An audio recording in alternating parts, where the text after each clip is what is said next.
Today on Locked On Phoenix Suns, why the Paris Olympics, the Team USA format, and Devin Booker's specific role within this American squad is exactly what he needs at this moment heading into what will be a very high-stakes season.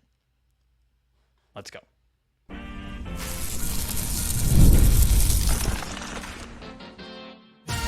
You are Locked On Suns, your daily Phoenix Suns podcast. Part of the Locked On Podcast Network, your team every day. And we're back. This is Locked On Phoenix Suns, part of the Locked On Podcast Network, your team every day. I'm Brendon Kleen, your host, as well as a credentialed media member, covering the Suns for the past 7 seasons and the host of the Just Basketball Show. Welcome into Locked On Suns. Thank you for making us your first listen to kick off your Tuesday. Suns Summer League game number 2 coming up. We are free and available everywhere, including YouTube, though, so hit follow or subscribe if you have not already. Get a new episode in your feed after that Summer League game, as well as every day throughout the rest of the offseason, covering the Olympics, offseason news, and everything in between. That's it. Hit the button. You get an episode every day. It's that easy. Become an everyday or get locked onto the Phoenix Suns all summer.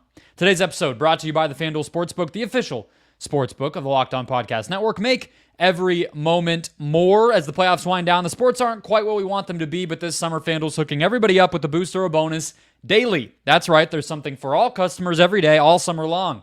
Visit FanDuel.com to get started. All right. We had the second scrimmage for Team USA heading into the Paris Olympics. They won 98-92 over Australia in Abu Dhabi. Devin Booker played 18 minutes. It was a very, very strict rotation from Steve Kerr. 18 minutes exactly for every single player off of the bench. They also switched up the starting lineup. Durant still did not play. Talked about that a little bit on Monday's episode as far as what Coach Bud said about Durant's calf injury and what we're kind of needing to watch there. But without him and, of course, that fifth starter spot that we already knew was up for grabs, the Suns went ahead and Team USA went ahead and put Tatum in there this time around, and Anthony Edwards as the final 2 starters around the, what we assume are the locks of LeBron, Embiid, and Curry.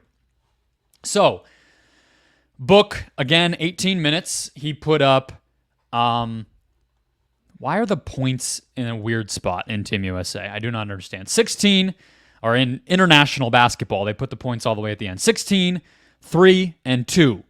But in particular, a couple things stand out as we're talking about why this is the exact refresh, let's call it, right? The exact experience that I think Book will really benefit from at this exact moment in his career, in the Suns' trajectory, and just everything that kind of goes into that.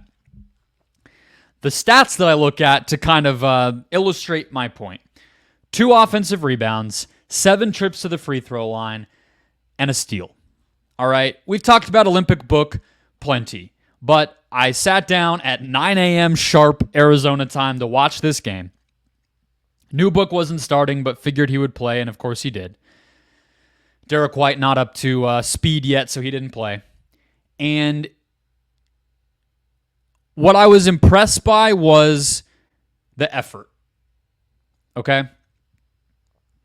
He comes in, he didn't start in this one, so he wasn't necessarily playing with the same groups of guys. He wasn't necessarily filling exactly the same role. But the effort is just there. Point of attack defense, crashing the offensive glass, forcing transitions, 50-50, forcing it in transition, 50-50 balls, causing turnovers. It's funny, right, that moment at the pickup game with Joakim Noah and whatnot got so much attention. Like, we all have observed that he has certainly solved the double team stuff, and that part of it is just ridiculous in hindsight of the whole you can't, double team in an open gym type thing. But Book kind of still plays that way. Like, he plays in this Team USA environment as if it's a YMCA pickup game and he was the last guy standing at the lineup when the teams were being picked by the random best dudes on the court, and Book's like getting side eyes like he should, he operates as if he has that mentality of that type of guy in, some anonymous person. When in reality, he got MVP votes 2 seasons ago, has put up 40 pieces in the finals, and in 2023 looked like one of the best postseason performers we've ever seen in our life. That guy's playing like, a junkyard dog out there. So it's obviously very fun to watch. It's obviously very cool, and it's going to go a long way toward Team USA winning. But the reason, even beyond that it stuck out in my mind, that I noticed it so much watching this game, is I don't actually think that effort and intensity were necessarily lacking from Book in particular last season. Now, it was inconsistent for everybody. The Clippers, the back-to-back Clippers games last week of the season where they're getting killed on their home court and, almost lose to Bones Highland and Russell Westbrook and whatnot. Like, I'm not going to sit here and tell you anybody brought it every night, and to excuse Book from the lack of spirit that this team showed, which was a big part of why they came up short. But for Book specifically, it just was a mentally weird season. It was a season where you could see the gears in his head turning. I mean, how many possessions did we watch this guy slow it down in a very, very odd and unnecessary way? Shot selection in certain moments was a question, which, the dude takes a lot of mid-range jumpers, but that doesn't mean bad shots. There were games this year where you were just like 9 seconds left on the clock and he's dribbling the air out of the ball and pulling up for like a 21-footer with the foot on the line or something. What? What is going on? And then obviously the turnovers in the fourth quarter offense and the lack of structure and all those things we spent all season talking about. Not to mention on the defensive end, I've harped on this a bunch. The communication was there, yet somehow his actual effectiveness on defense and being the one to make plays and be in the right position and rotate correctly wasn't. So it was like his brain knew, in theory, where to be, but his body wasn't there. The disconnect showed up on the defensive end too. So I know I've said it in different ways, but getting to be in a situation in this summer as a refresh and a reset opportunity where he is not the number one option, he is being looked upon to do a very specific set of things that every night when the ball that's thrown up for tip-off, he knows exactly what his responsibilities are going to be. He knows that his job is to give effort, play with a high IQ, make winning plays, and he's showing that he's physically capable of doing that and bought in and everything else. The dude is a pro. He knows what it takes to win NBA games at the highest level. He's done it before. There will continue to be adjustments for Book on this Suns team. They didn't go out and get some big playmaker. They didn't make a major move. The roster is still pretty much the same. We got to see if he can live up to the flashes that we did see from the team and from him individually last season as he made All-NBA again. But I do think there is something to be said for the value that he will get from this opportunity, given that so much of the problem last year was mental. To have almost no thoughts even have to go through his brain. He's not sitting there as the orchestrator of some complicated Steve Kerr offense. He's not the emotional leader of this team. He's not managing, his effort to play 40 minutes a night. I just think it will be a nice sigh of relief as an athlete this summer to go through this experience and be able to just play. I hope as well that continuing to play basketball over the summer helps him stay healthier. You never really know. He was relatively healthy last year, enough to win, All NBA and everything. But I watch him and I feel like he's in a good place, and this experience is rejuvenating him, and that could go a really long way for the Suns, given that this is pretty close to a make or break year for this group. Next, the Suns never made a move, but neither did the other second apron teams. We'll talk about why this new cap era means no favors for the screwed coming up next.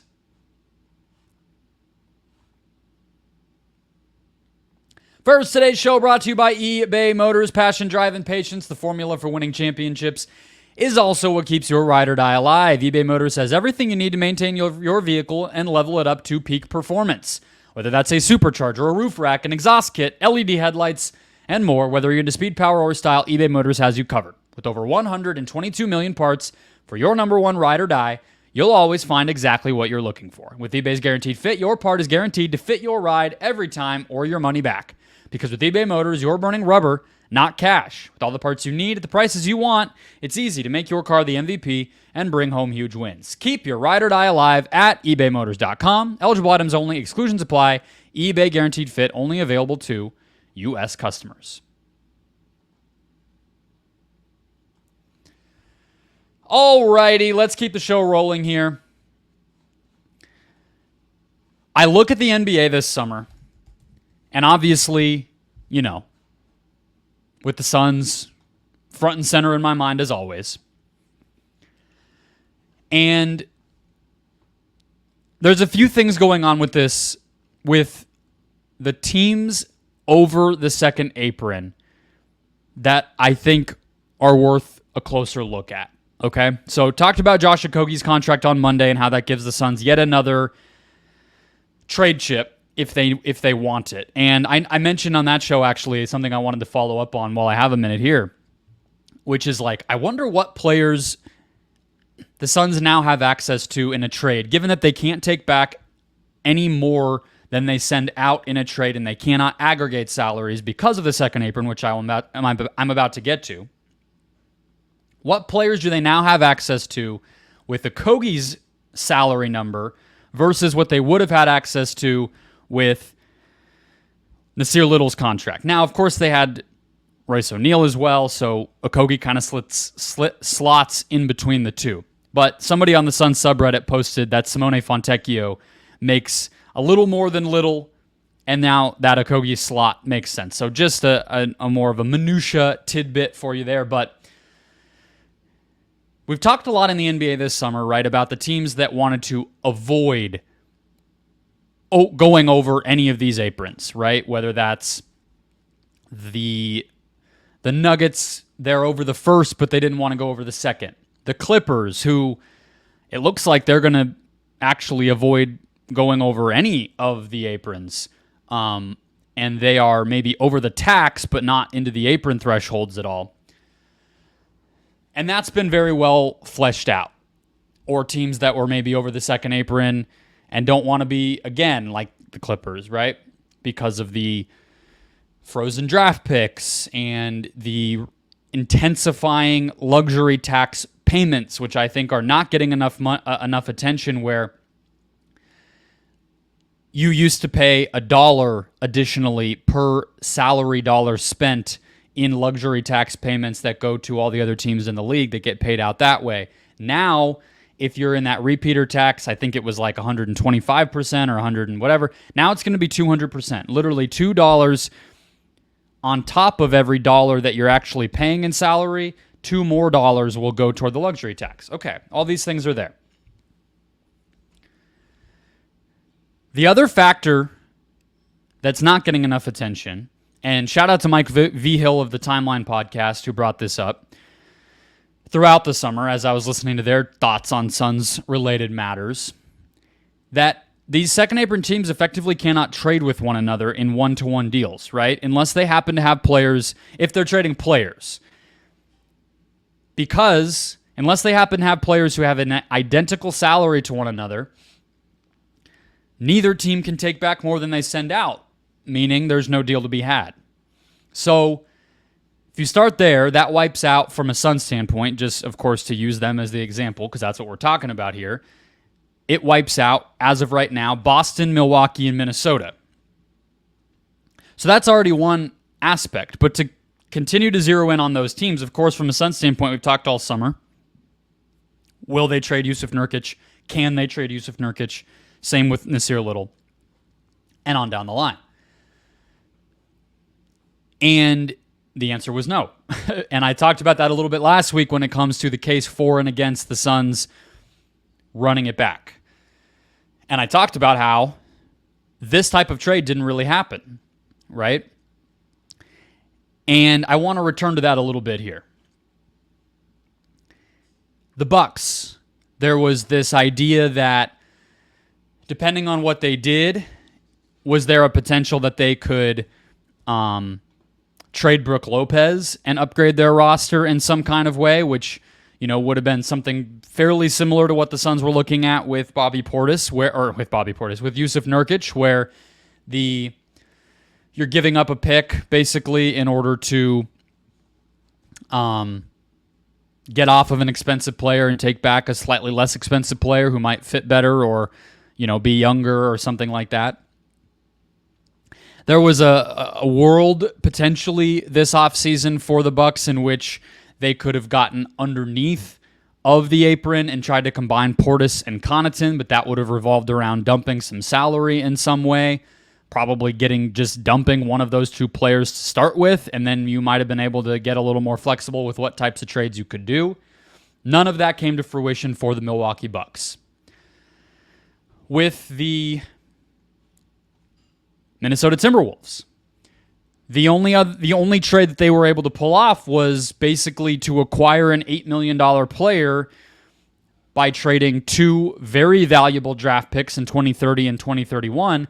Only that player just so happens to be a draft pick, not really a player at all. I should say $6 million player, not 8. And that's Rob Dillingham, who they acquired when he was, still in the womb, so to speak, and hadn't been selected yet. So they really were acquiring a player, which is why it was legal. And they had to overpay even to do that. I just look around the league, and I think that there are still trades that I could see, right? The Nets, for instance, have Dorian Finney-Smith. They have some cap flexibility where you could potentially see them pulling it off.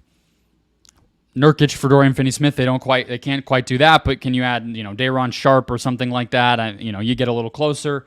The Jazz have Sexton and Clarkson, who fit under Nurkic's salary. Talked about the Grant Williams concept with Charlotte. And I've talked to you about a lot of those teams and the other directions they basically have gone to acquire some picks and things for the price of taking on other teams' bad money.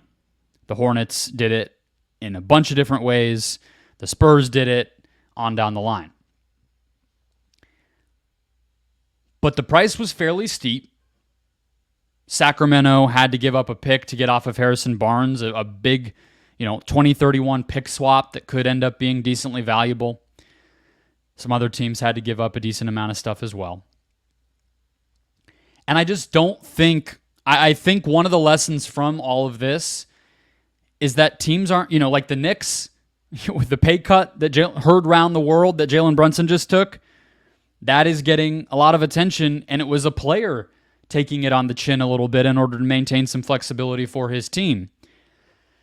I think the same thing will happen, more often than not in that direction than the other direction.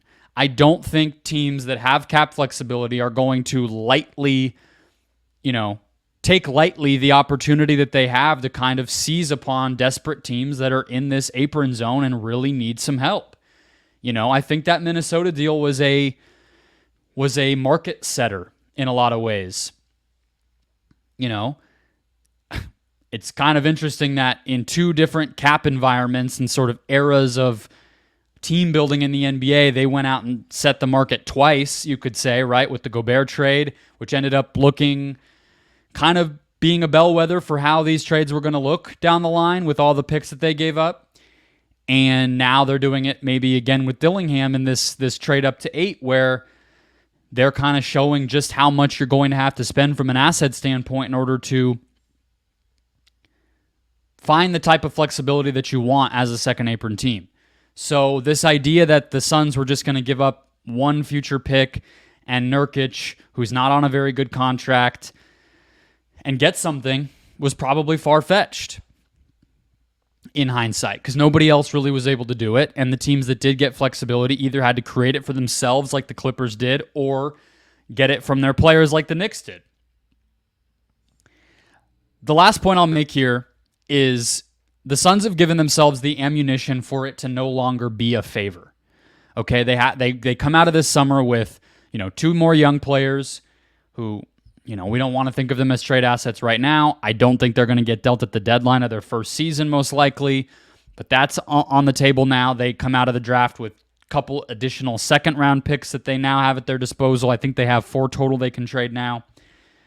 They still have the 2031 pick, and they have multiple new salaries, right? So the Josh Okogie contract is something that is very low stakes to take on if you're a rival team.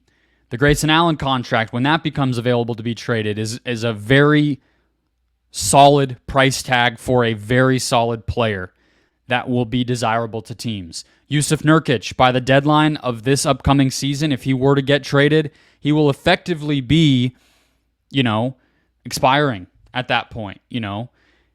A season and a half, if you really want to, you could buy him out next summer, or send him home halfway through the following season. You're really only on the hook for a year of his contract at that point versus 2 right now. So the Suns they got the short end of the stick in a marketplace that did not want to help them out this summer. But what they did in the meantime is created, they raised their floor and they did all that, as I've talked about plenty with the acquisitions they did make. But on top of that, they also made it so that the next time they call a team up with a Nurkic package or any of these other players and they have a trade in their mind, the other teams aren't going to say, "We're not donating to charity, Mr. Ishbia." They'll say, "All right, we'll listen." And that is a huge difference, and maybe it just took time passing for that to happen. All right, let's close out the show with one final topic. The Suns are finding their message that they would like to come across when it comes to Kevin Durant and the rumors that are not going away. I'll tell you what that message is and why I think it's a smart one coming up next.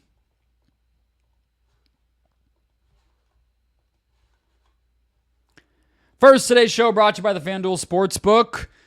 We all love sports here on the Locked On Podcast Network, so much so that we never want them to stop. But as the playoffs wind down, there are fewer games across everything. Even the soccer tournaments are over right now, but FanDuel lets you keep the sports going whenever you want. All you got to do is open the app, dream up any bet anytime you're in the mood. And this summer, FanDuel is hooking up all customers with a boost or a bonus daily. That's right. There's something for everybody, every day, all summer long. So head to FanDuel.com and start making the most out of your summer. There's baseball All-Star. There are baseball games this weekend. The Diamondbacks are finally getting their you-know-what together a little bit and looking like they can make a push, maybe get something at the deadline. We'll see. But I'm looking at WNBA odds for Tuesday. The Mercury are on the road in their final game of the season of the first half of the season before the All-Star break and the Olympic break. In Washington, they are 4.5-point favorites. They look a little bit healthier. Diana Taurasi's back. Brittany Griner didn't have to miss any time. 4.5 points on the road seems honestly low. I could see them really dominating Washington. They did that the first time they faced them. Just a taste. Of course, baseball not going anywhere as well. FanDuel. Check it out there. FanDuel.com. FanDuel is an official sports betting partner of Major League Baseball. All right, let's close it out. So, James Jones did an interview on SiriusXM on Monday where he was asked, as everybody related to the Suns, including Kevin Durant himself, have been asked this summer since Team USA media availabilities started up, about the rumors from the summer about Kevin Durant. And Jones said exactly, he didn't even mince his words. He literally referenced Matt Ishbia, and he referenced Kevin Durant. Matt Ishbia in the tweet on draft day said, "We love Kevin. He's basically not going anywhere. We look forward to building a winner around Durant." Kevin Durant himself at Team USA camp said that basically he understands the game. Media folks who want something to talk about this time of year will just sort of dream up any sort of movement on his part, and it gives you a 10-minute segment on TV or radio. Okay, or a podcast. So James Jones basically combined those two answers in his answer on SiriusXM on Monday. He said, KD is committed to us. We love him. And he is just one of those guys that gets that attention. Now, Jones also mentioned that, Durant, he made kind of a point of saying, like, KD is a guy that when you say, not happy because the team is not winning, like, that kind of means something else to Durant. And that's fine. Probably true. I think the times when the body language police came out and everything last season with Durant were definitely losing and injuries and everything else. I don't think it was like interpersonal necessarily and all that stuff. But I like that the message is that the team is coalescing around a clear message about this stuff. Because that is the reality, right? It isn't going to go away. I don't fully agree that you just press the button on Kevin Durant and it's a good segment and this and that. I mean, the Rockets told a reporter that they were targeting Kevin Durant. I think, as I said, in the moment, it was irresponsible for Adrian Wojnarowski to come to Twitter and everywhere else with that type of reporting, given that it was unrealistic in the first place. But it might not even be fully true, that it's just like reporters trying to like engagement bait and like clickbait their way into some attention. I don't even know if that's really actually accurate. And Kevin Durant wanting to win being the reason that, Ishbia and Jones say that he's not going anywhere. Well, that can change. There's no real, I don't think Kevin Durant is going anywhere. I'm just pointing out that this whole argument that they're making now, it doesn't even really matter if it is this full-on, thought-out point. What matters is that they're all on the same page, that management is kind of taking a cue from him and speaking his language and kind of showing him that they get him in this way, where they understand that it clearly bothers him. I mean, he said it makes him sad that fans can be strung along with the rumor mill, and they're kind of trying to meet him where he is on this. It's just a far cry from earlier in the summer where, I came out and said, why let these rumors and reports continue to percolate, right? Why allow that button to be pushed? Why allow the name of the team and the player to be used for leverage in these public negotiations or some leak to make this other team's fan base all hyped up because maybe we can get KD? Whatever it is, even if it's just some media guy trying to get some attention, just why not squelch it? Why not nip it in the bud? And I said on draft day when Ishbia called this out that kudos to him. I said when Kevin Durant gave the interviews that he did at Team USA camp, credit to him for coming out the minute that he was, in the vicinity of media since the season ended and shutting it down. Speaking out against it and erasing it from people's minds is one thing. But now to have kind of a company line, I also think matters, because it's just all these steps that you do have to take, whether you like it or not, whether it feels ridiculous or not, whether it is just this button that the media will always try to push and blah, blah, blah. That it might all be true, whatever. It doesn't even really matter. But in order to make it not that, in order to make it not a button that can be pushed, and in order to not have it be a talking point, you have to go out of your way. You have to be deliberate and pushy and obnoxious and repeat the cliche line and make people tired of hearing it, and be the owner who goes on Twitter and posts stuff and go around the normal levers of power and the gatekeepers of the media. And doesn't have to be a leak through Woj. Matt Ishbia can just tweet it, and KD can just do an interview and say it, and James Jones can repeat it. That's just what it is, right? I mean, Jaylen Brown and Jason Tatum dealt with it for the past 2 years since they lost in the finals. Jaylen might get traded. Jaylen makes more money. Jason's the better, player to a lot of people, getting MVP votes, getting all NBA. Jaylen wins finals MVP. Then he's not on the Olympic team. Like, they were so committed to navigating that from top to bottom of that organization, kind of culminating in Brown saying that those awards were just as much for Tatum as for him, and Tatum giving him love during the post-game interviews that he gets by being kind of thought of as the leader of the team. It's just a fact of life. You can't wish it went away. That's not going to get it to go away. What could work, what does seem to work in this media world, and what I think the Suns people here are now realizing, come up with what the company line is, stick to it, and repeat it every time the issue comes up, and go from there. And I promise you, if they keep saying versions of this same thing, this story will die down and go away. And especially if they win and look good and look connected when the season comes around, nobody will be talking about Kevin Durant being unhappy, being available, or any of that come December, January, February. It won't happen. It might not be enjoyable to get it to go away, but they're doing it anyway, and it will work.